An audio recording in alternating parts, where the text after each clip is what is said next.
que j'ai senti dans le thème qu'il a partagé, dans la profondeur de ce qu'il a partagé. J'ai senti que c'était la même direction que mon message. Donc, même si mon message, je vais le donner en accéléré, si vous avez retenu que le message de Pépito, c'est le même. Donc, Dieu a déjà parlé dans ce qu'il voulait dire. C'est ça que j'aime. Le Seigneur m'a montré, quand j'ai prié pour cette église, avant de venir, le Seigneur m'a montré une femme qui était le jour de son mariage. Je ne voyais pas le mari et l'époux, mais j'ai vu une mariée. Et elle était belle. Elle était belle, la mariée. Elle était en blanc, elle avait un chapeau blanc. Ça me faisait plaisir. Je ne voyais vraiment pas l'homme. Mais la mariée, qu'est-ce qu'elle est belle, la mariée, le jour de son mariage. Hein? Et vous croyez que Jésus va épouser une mariée qui n'est pas belle? Ce que Jésus il dit sur cette église, c'est que la mariée, elle est belle. Hein? Il faut être dans la foi. La mariée, elle est vraiment belle. C'est ce que le Seigneur dit sur cette église. La mariée, elle est belle. Moi, je l'ai vue comme une mariée, comme une femme en robe blanche. Et elle est belle. Et Jésus, il dit de cette église, de vous, les uns les autres, et peut-être les absents aussi, que la mariée, elle est belle.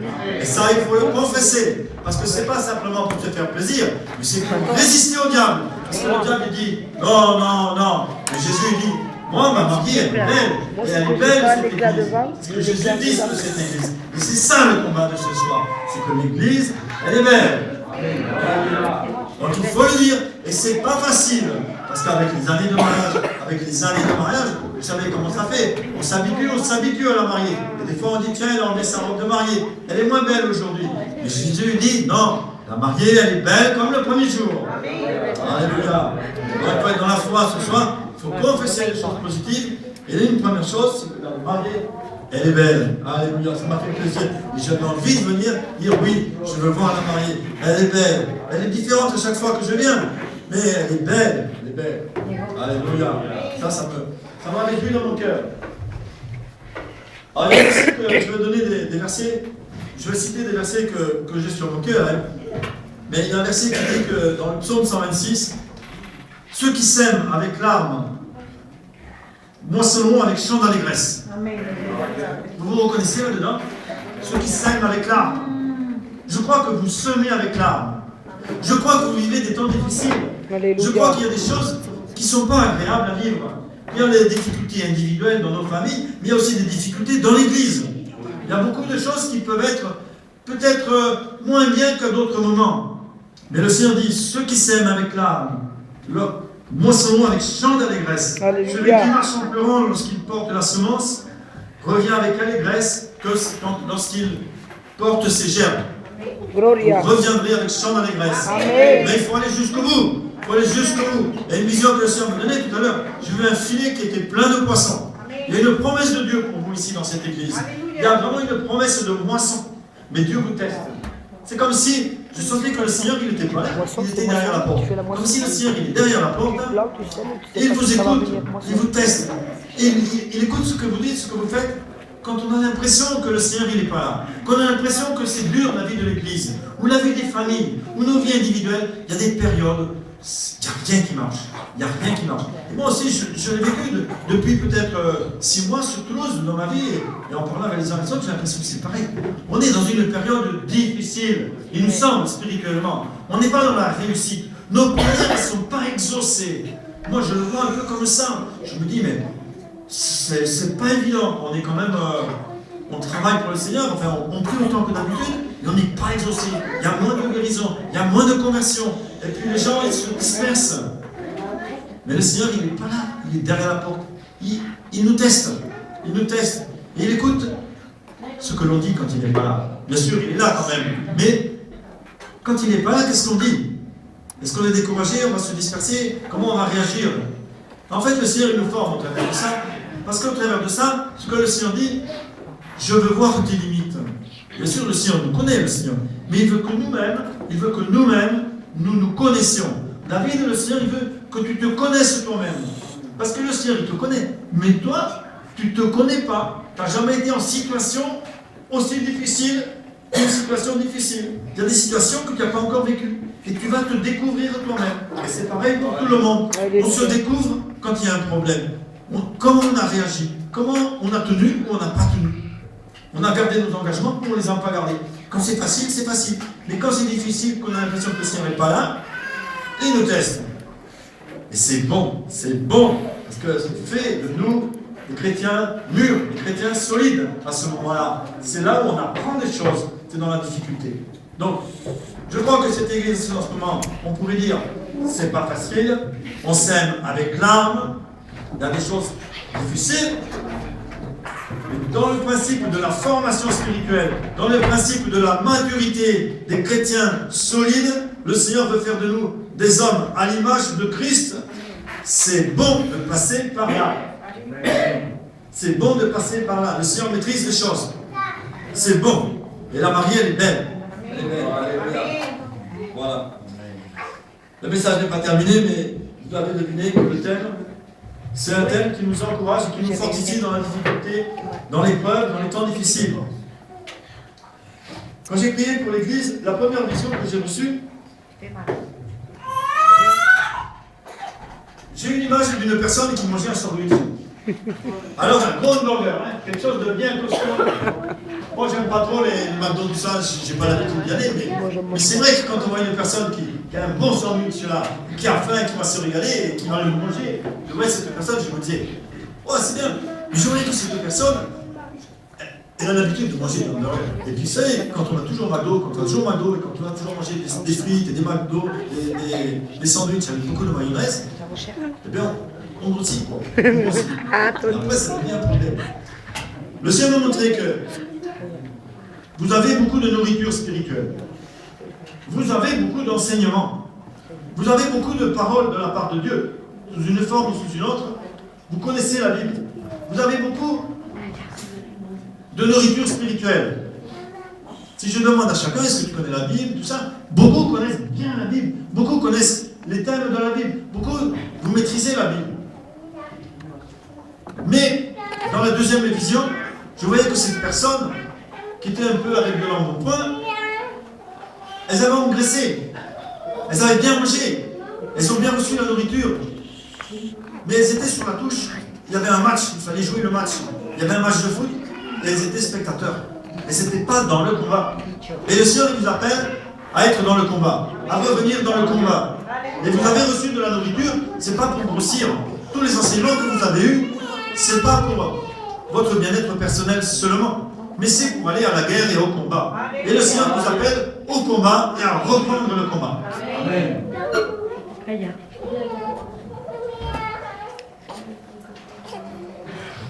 Donc c'est un encouragement.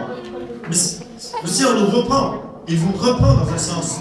Il nous dit, attention, tu manges bien, tu as beaucoup d'enseignements, tu connais la Bible, tu es un chrétien qui connaît les choses, mais le Seigneur il attend de toi un fruit. Le Seigneur il attend de toi un résultat, et que tu ailles au combat, que tu participes au match, que tu ne sois pas à regarder le combat qui se déroule devant toi, mais que tu participes.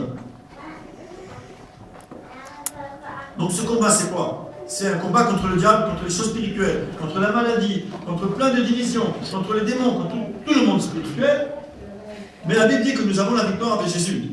La Bible dit que notre victoire, c'est la croix. Et le message le plus important de la Bible, c'est la croix. Alléluia. On peut faire plein d'enseignements sur beaucoup de thèmes, mais si on veut qu'un chrétien il soit solide, son arme la plus efficace, c'est la croix.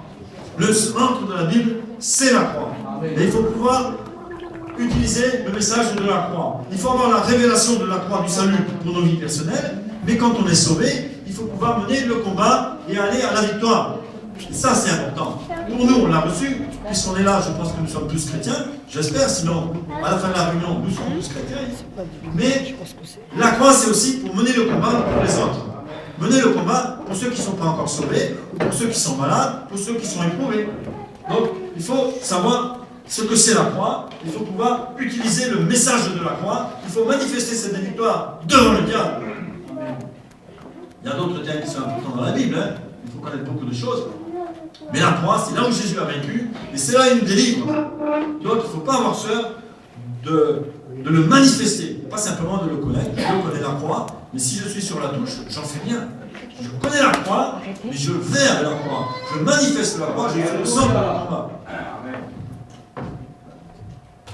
Donc Paul, je prends sur l'apôtre Paul, quand il a évangélisé, il est allé dans des endroits où les gens étaient des païens, des gens étaient des philosophes, les Grecs étaient des philosophes, des gens qui discutaient beaucoup.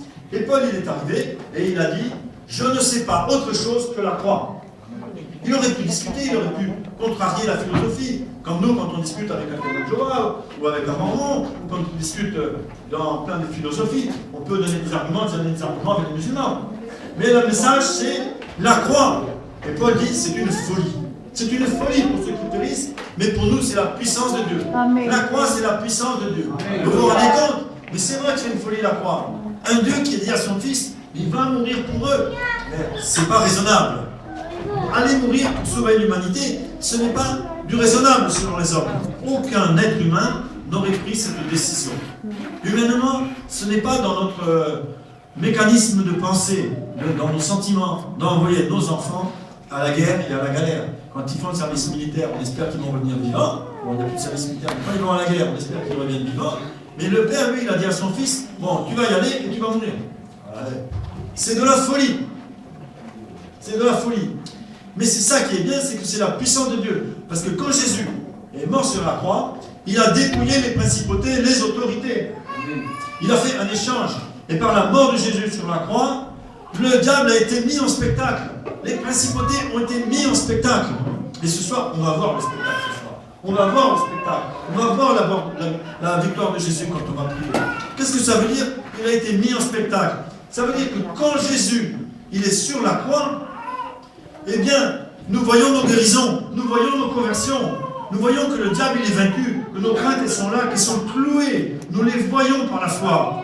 Nous voyons que nous-mêmes, nous sommes morts sur la croix. Donc, le diable il est mis en spectacle et il n'avait pas envie que Jésus il aille sur la croix. Le diable il n'était pas content que Jésus aille sur la croix. Si on avait pu le détacher, pu le soigner, ça aurait été bien pour le diable. Mais non. Vraiment, c'est de la folie de mettre Jésus sur la croix. Mais nous, nous prêchons la croix, quelle que soit notre position, quelle que soit la philosophie qui est devant nous. Notre message, c'est la croix. C'est là où nous avons de la puissance. Et ce n'est pas dans la discussion, argumenter, oui, il faut argumenter avec ci, avec ça. Non, on ne cherche pas à convaincre les gens. Nous prêchons la croix. Les gens, ils vont dire, mais c'est complètement fou. C'est quoi ça? C'est pas raisonnable. Mais la parole de Dieu, la puissance de Dieu, elle va faire son travail. La graine qui est germée, qui est semée, elle va germer. La croix, elle va faire son travail après dans la personne. Donc nous, notre message, c'est la croix. C'est la croix. Les gens, ils vont dire, mais oh, on connaît. Des fois, ils connaissent, parce qu'en général, les gens, en France, les gens connaissent la croix. Mais si on leur prêche la croix, et que vraiment là, Jésus nous a délivrés de nos ennemis, que le sang de Jésus, c'est le prix qui a été payé pour notre salut et pour leur salut et pour notre guérison physique aussi, pour tous nos problèmes, la solution, c'est la croix parce que c'est là que l'accusateur des frères, il est vaincu. Celui qui nous fait du mal, il est vaincu. C'est lui qui nous a volé notre héritage, il est vaincu. Celui qui nous prend notre travail, notre argent, notre santé, toute l'opposition du diable, elle est vaincue sur la croix. Jésus a dit, tout est accompli. Et bien, quand on voit la croix comme ça, on a envie de prêcher la croix. Et puis après, on s'en va. Et la croix, elle fait son travail tout seul. On prêche la croix, et puis après, on verra bien. Et l'apôtre Paul était arrivé en Grèce, en Italie. Et il dit, mais moi, je n'ai pas autre chose à prêcher que la croix. Bien sûr, il pouvait prêcher plein de choses, il a prêché plein de choses. Mais son message dit, je n'ai pas cherché à savoir autre chose que la croix. Et puis après, ça a fait son travail. La croix, elle a fait son travail. La victoire, elle s'est manifestée. Les démons, ils n'ont pas envie qu'on prêche la croix. Ils n'ont pas envie. Parce que c'est là où ils sont vaincus. Mais nous, on peut prêcher la croix intellectuellement. Il faut qu'on prêche la croix en ayant foi. Il faut qu'on prêche la croix en voyant le diable sur la croix. En voyant nos victoires. En voyant le prix que Jésus a payé. Et si on est dans la foi sur la croix, alors là, quand on va la prêcher, waouh, les ennemis vont tomber. Ils vont lâcher. Alléluia.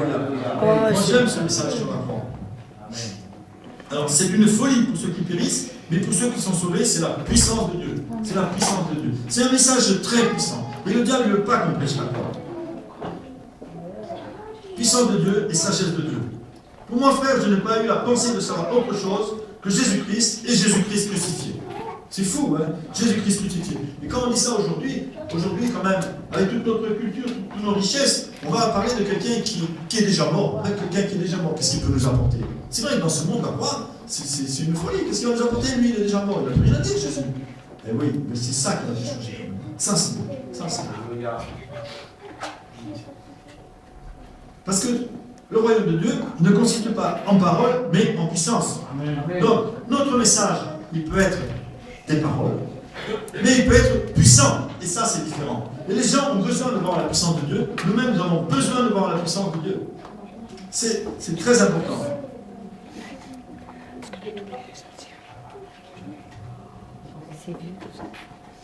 Alors, il est dit que sur la croix, il a effacé l'acte, il a éliminé, il a dépouillé les dominations et les autorités, et il les a livrées publiquement en spectacle, en triomphant d'elle par la croix. Il y avait contre nous une accusation. Notre nom était marqué sur une liste. Il y avait, comme chez le notaire, un acte qui était signé par le diable et qui disait, voilà, cette personne-là, elle est née sur la terre, elle est descendante de Adam et Ève, donc elle est condamnée. Jésus a effacé l'acte. Il a effacé cet acte. Quand on va chez le notaire, on dit qu'il y a un acte de notaire pour acheter une maison. Jésus a effacé l'acte. Il a effacé les accusations qui étaient contre nous par son sang sur la croix. Il a effacé l'acte. Ça, c'est bon. Il a éliminé, il a dépouillé les dominations, les autorités. Donc, les autorités, les dominations, ils n'ont plus de force, ils sont dépouillés. C'est comme un soldat qui revient, qui se sauve en courant, il n'a même plus ses armes, il n'a plus rien du tout, il part en galopant, il a le truc. Il les a dépouillés à la croix. Donc, nous, il faut vraiment qu'on prêche la croix. Et on va être surpris nous-mêmes. On va être surpris nous-mêmes de voir comment nos ennemis sont vaincus. Nos ennemis sont vaincus. Des victoires qu'on n'ose pas prendre, on va oser les prendre. On va oser faire des choses, on va se dire, ben alors, si c'est vrai, je vais tester la croix. Je vais tester la croix. Et hop, cette semaine, ça va marcher. Ça va marcher. Et de plus, pour nous-mêmes, nous avons, au moyen du sang de Jésus, donc de la croix, nous avons, au moyen du sang de Jésus, une libre entrée dans le sanctuaire. Par la route nouvelle et vivante qu'il a inaugurée pour nous. C'est-à-dire que par la croix, Jésus a ouvert une route nouvelle. La Bible dit que le voile dans le temple s'est déchiré de haut en bas. On peut accéder à la présence du Père. Vous vous rendez compte? Nous, on était des gens ordinaires, pas trop méchants, on n'a pas fait beaucoup de mauvaises choses, mais on n'était pas des saints. Et Jésus, par sa mort sur la croix, qu'est-ce qu'il a fait? Il nous a donné une libre entrée devant le Père. Chacun de nous, nous avons accès auprès du Père. Chacun de nous a le droit d'aller voir le Père dans le lieu céleste. La porte est ouverte, le voile est déchiré par le sang de Jésus, par la croix. Vous vous rendez compte? Il y a des fois où moi-même, je me dis, mais aujourd'hui je ne suis pas en forme, aujourd'hui peut-être je ne sens pas la présence de Dieu, aujourd'hui c'est difficile.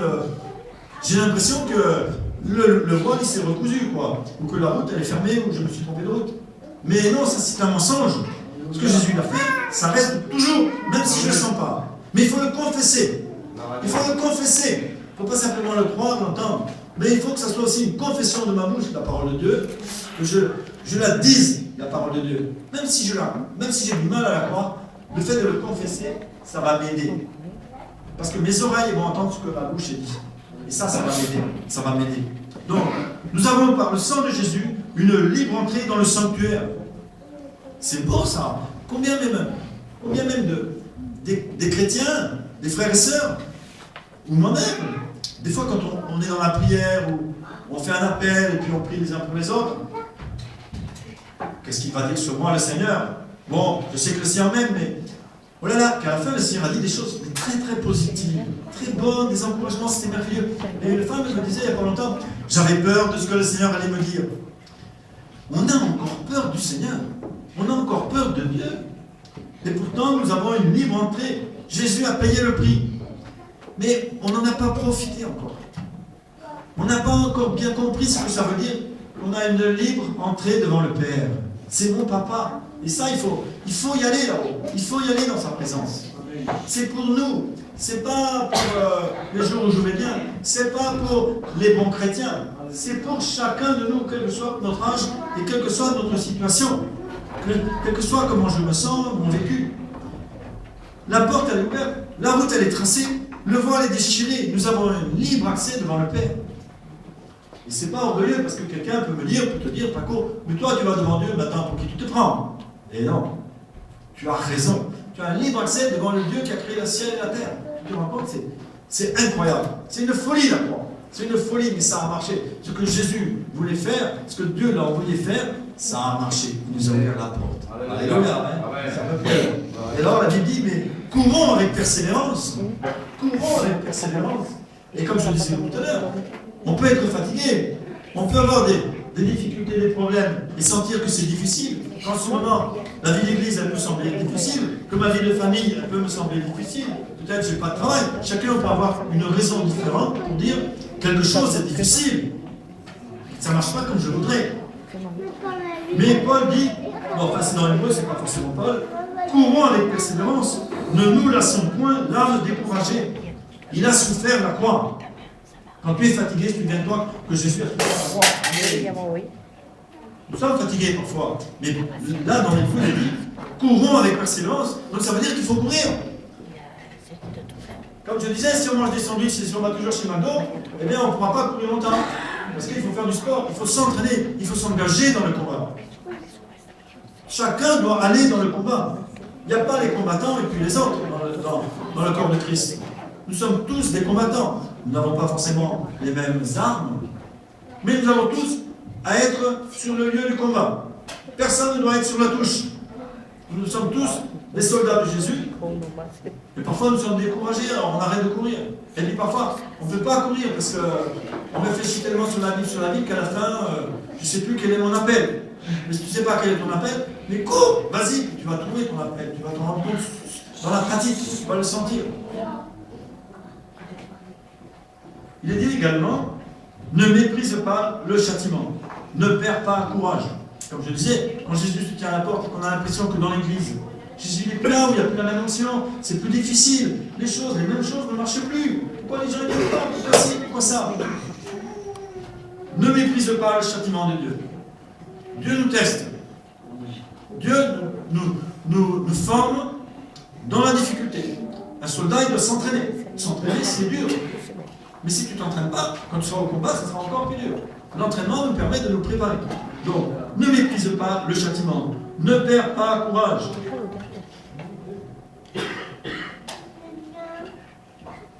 Et Paul, Dieu disait à Paul, parle et ne te tais pas. Parle et ne te tais pas. Quelle que soit l'opposition qui est devant toi, quel que soit le problème qui est devant toi, ne te tais pas. Parle et ne te tais pas.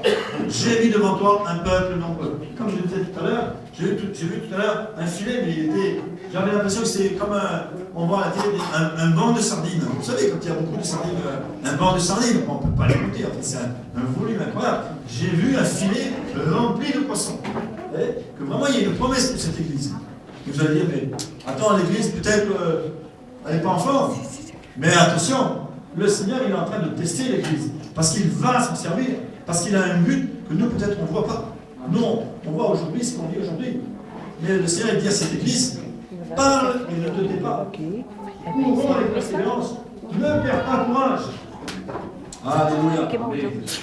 Alléluia. Et l'apôtre Paul nous enseigne aussi sur les armes. Tenez donc ferme. Et il nous parle de la ceinture, des chaussures, du bouclier, du casque et de l'épée. De toutes les armes spirituelles que nous devons utiliser. Donc reprends tes armes. Nous sommes tous appelés au combat. Amen. Donc c'est ce que Dieu me disait pour cette église locale, de partager ce soir. Vraiment, un encouragement à reprendre le combat. C'est pas qu'on a abandonné, mais c'est que la nourriture que Dieu vous donne, elle doit donner un fruit. Et dans le temps de combat, il faut être au combat. Et c'est le temps de combat. C'est un temps de combat. C'est un temps de combat. Il faut être à sa place. Donc c'est possible si on croit en Seigneur.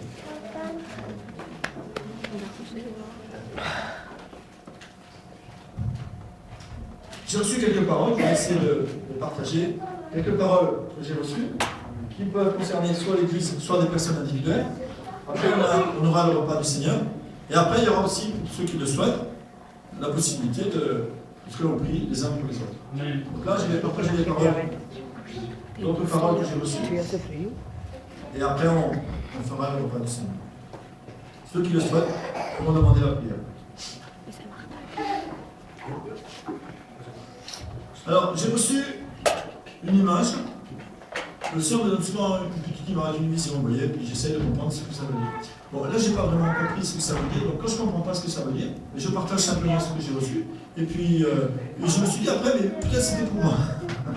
Je croyais que c'était pour moi, j'en sais rien. Enfin, je la partage parce que si Dieu dit quelque chose, je risque rien à partager. Si je me trompe, on est dans l'amour fraternel, il faut s'encourager à prophétiser. Paul dit vous pouvez tous prophétiser. Moi, dans mes erreurs, je veux. Si moi je fais des erreurs, ça veut dire que vous avez le droit de faire des erreurs. Je veux encourager aussi toute l'Église à prophétiser. Toute l'Église à écouter le Seigneur et à partager ce que vous recevez de la part du Seigneur. Donc voilà. J'ai vu le visage d'une femme qui portait un voile comme les musulmans. Une femme arabe, certainement, musulmane, c'est sûr, qui avait un voile, et le voile, il entourait tout son corps, et je voyais que son visage. Et donc, je me suis dit, mais en quoi ça concerne l'église de l'Inde? En quoi ça concerne vous? Alors, soit ça vous concerne en tant qu'église, globalement, l'église, parce que vous avez à côté beaucoup de musulmans qui se retrouvent pour la prière. Donc, Dieu, peut-être, il veut toucher vos cœurs pour qu'il y ait quelque chose qui se fasse. Je ne sais pas. Et je me suis dit que peut-être ça concernait quelques personnes qui ont des collègues de travail ou des voisins vers qui ils ont déjà engagé un dialogue, une approche spirituelle. Et Dieu, il veut encourager à ce moment-là, Dieu veut encourager l'évangélisation envers les musulmans. Si vous avez dans vos contacts, dans vos amis, dans vos voisins, dans vos collègues de travail, des musulmans, des femmes musulmanes, des hommes, là j'ai des femmes, ça peut être des hommes, eh bien le Seigneur veut encourager à ce que vous y alliez. C'est du combat, hein, mais si c'est devant vous, allez-y. Le Seigneur dit oui. Dit oui. Amen. J'ai l'image d'une personne qui avait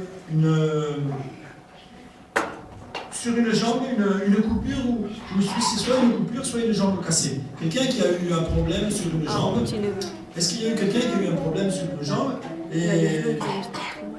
et le Seigneur veut guérir, veut faire quelque chose?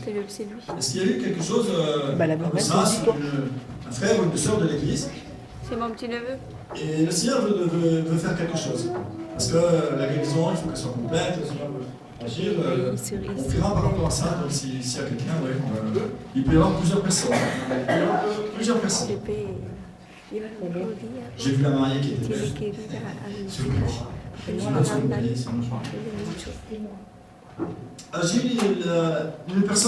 vu une personne qui était comme dans un carrosse, un char tiré par des chevaux comme dans l'ancien temps. Et vous savez, quand on voyageait dans des carrosses avant, c'était fatigant, hein, parce que nous on a des voitures confortables maintenant. Mais les voitures à cheval, quand on était secoués dans les routes caillouteuses ou pavées, et cette personne elle avait fait un grand voyage. Elle arrivait de loin, et elle était fatiguée. Et le Seigneur me disait, ça, c'est un chrétien qui a eu sa vie, qui a beaucoup bougé, qui a beaucoup voyagé, qui a beaucoup trimballé sa bosse, comme on dit, qui a roulé sa bosse, qui a fait beaucoup de choses dans sa vie, et qui arrive à une fatigue. Un chrétien qui est fatigué de son passé. Bon, moi, j'ai vécu, moi, je suis fatigué. Et le Seigneur disait non. Cette personne va être renouvelée. Cette personne va être renouvelée de sa fatigue. C'est vrai que quelqu'un qui a fait un voyage comme ça, quelqu'un peut dire humainement, oui, je comprends qu'il est fatigué, bien sûr. Mais cette personne, elle va être renouvelée. Même physiquement, elle va être renouvelée. Et comme je disais, elle va pouvoir aller au combat. Alléluia.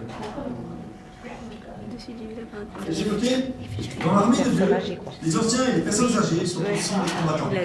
Les personnes âgées, dans l'armée de Dieu, sont aussi des combattants. Dans l'armée française, on n'envoie pas les personnes âgées au combat. À partir d'un certain âge, ils sont dans les bureaux, enfin je ne sais pas, ils sont à la retraite. Mais dans l'armée de Dieu, même la personne qui a 90 ans, elle va à la guerre. Tous. Donc, il ne faut pas se dire, mais moi, ça y est, j'ai donné. Eh bien non. Tu as donné, oui. Mais le Seigneur m'a encore envoyé à la guerre et au combat. Je suis surpris moi-même.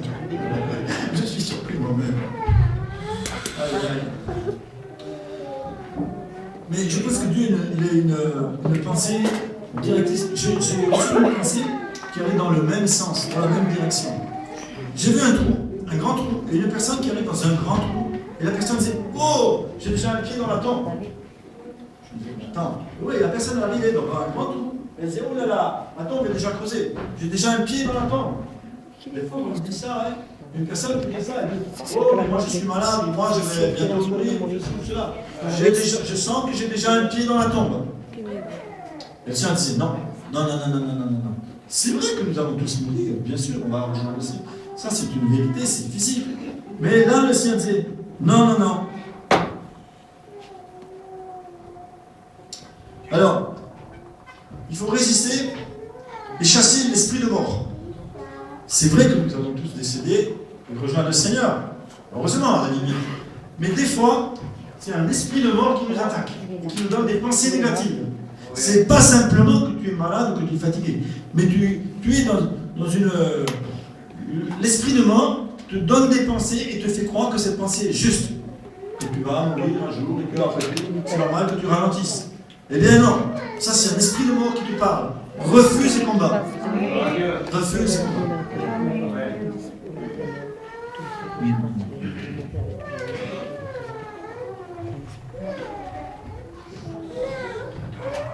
J'ai eu la vision d'une personne qui souffre de solitude. Une personne qui souffre de solitude.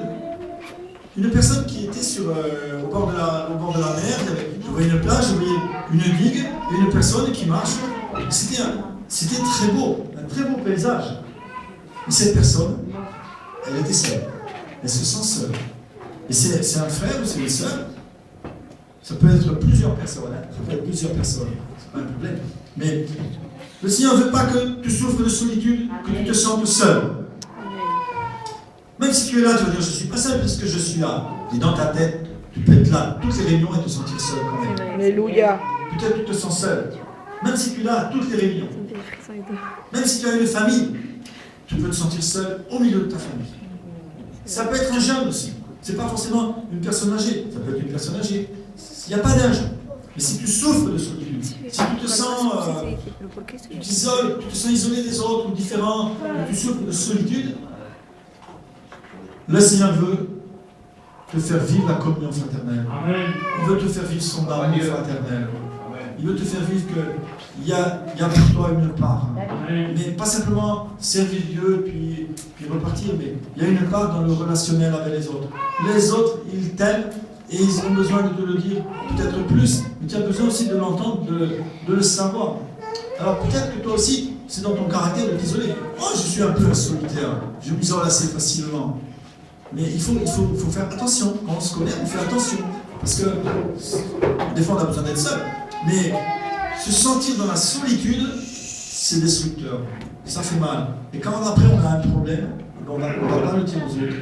On va être encore plus seul, on va se débrouiller tout seul et on ne va pas y arriver. Donc le Seigneur va encourager une ou plusieurs personnes qui se sentent seules. Même si elles ne sont pas seules. Sur la photo, on ferait une photo d'église. Celui-là, il n'est jamais tout seul. Eh bien, dans son cœur, dans son esprit, il se sent seul. Il y a une souffrance et Dieu il voit ça. Et le Seigneur veut consoler. Le Seigneur veut consoler. Alléluia. Voilà ce que j'ai reçu. Donc nous prierons. Mais il y a un travail que Dieu veut faire qui est un travail d'encouragement. Un travail de réengagement au combat. C'est pas que tu ne connais pas ta Bible.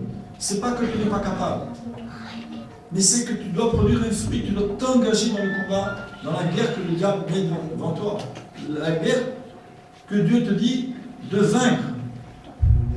Et c'est pas au-dessus de tes forces, le Seigneur te le dit. C'est pas au-dessus de tes forces. Parce que si tu sèmes dans la douleur, tu vas récolter les jours. Et il y aura toutes ces poissons qui vont être en danger, qui vont être attrapés. Et le frère qui sort là-bas, je ne voudrais pas qu'il sorte. Est-ce que j'avais reçu quelque chose pour lui? Non, salgas. Toi, excuse-moi, 2 secondes. Quand tu as chanté là tout à l'heure, j'avais envie de pleurer. Bon, je me suis dit, mais je suis sentimental, c'est parce que ça me touche, parce qu'il pleure. Et puis non, j'ai senti pour toi, c'est pas vraiment une parole précise que je peux te dire, mais le cœur de Dieu pour toi, qui voit ce qu'il y a à l'intérieur. Le cœur de Dieu pour toi qui c'est comme si le chant qui montait là, comme si le chant qui montait là, il n'était pas entendu par Dieu. Il y avait beaucoup de souffrance qui montait dans les cœurs. La souffrance, je sentais de la souffrance qui monte vers Dieu. Et puis c'est comme si vous aviez l'impression qu'elle n'était pas entendue. Vous avez des souffrances, enfin toi, peut-être d'autres aussi, et je sentais pour toi, je ne pense pas me tromper, de la souffrance qui monte vers Dieu. Des choses qui sont à l'intérieur, qui t'ont fait mal, et que tu exprimes à Dieu. Et toi, tu te dis, mais Dieu, il n'entend pas, Dieu, il me parle de ceci, de cela. Mais Dieu n'en peut pas. Dieu, il entend aussi ta souffrance. Tes souffrances, il veut aussi son... Alléluia. Mais ça peut être pour d'autres aussi, pour plus, hein, on va prier, ceux qui le veulent. Mais vraiment pour toi, c'est sûr, Dieu, il a vraiment entendu la souffrance. Dieu, il ne te parle pas simplement de ton travail, de ta famille, de ta voiture, des besoins matériels, de servir à l'église, mais il parle aussi de ton cœur, des souffrances, des choses qui ont peut-être été injustes, qui t'ont fait mal quand tu étais petit, des choses comme ça. Eh bien, Dieu, il les entend. Alléluia. Il va venir faire un travail avec sa main, c'est comme si elle faisait le plus profond de toi, et elle va récupérer toutes ces choses. Elle va les enlever, elle va te consoler, elle va te guérir. Amen. T'as envie qu'il le serre la face. Amen, amen. Tu peux garder secrètes les choses, tu n'es pas obligé de dire quelles sont tes souffrances, mais le Seigneur va le faire. Amen. Amen. Nous allons vivre le temps de cette scène, le repas du Seigneur. Et puis après, on va prier aussi. Et puis ceux qui doivent partir, parce qu'il est 10h, soyez libres aussi.